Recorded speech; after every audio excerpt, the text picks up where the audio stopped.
Alamin muna natin ang iba't ibang benepisyo ng vitamin C sa mga bata. Una, ang vitamin C ay mainam na pampalakas ng immune system at resistensya laban sa sakit at impeksyon.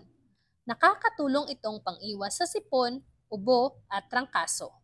Pangalawa, ang vitamin C ay kailangan upang maabsorb ang iron mula sa pagkain. Kaya, ang vitamin C ay pang-iwas sa anemia.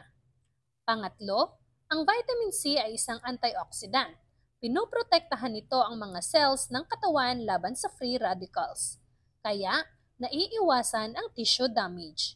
Mainam din ito sa pagpapagaling ng mga sugat at tissue repair.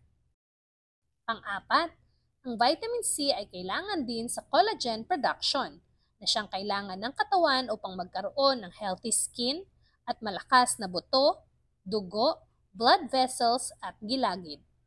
Sa kabuuan, ang vitamin C ay kailangan sa overall growth and development ng mga bata na nakakaapekto sa kabuuang resistensya, brain, bone at tissue functions at formation.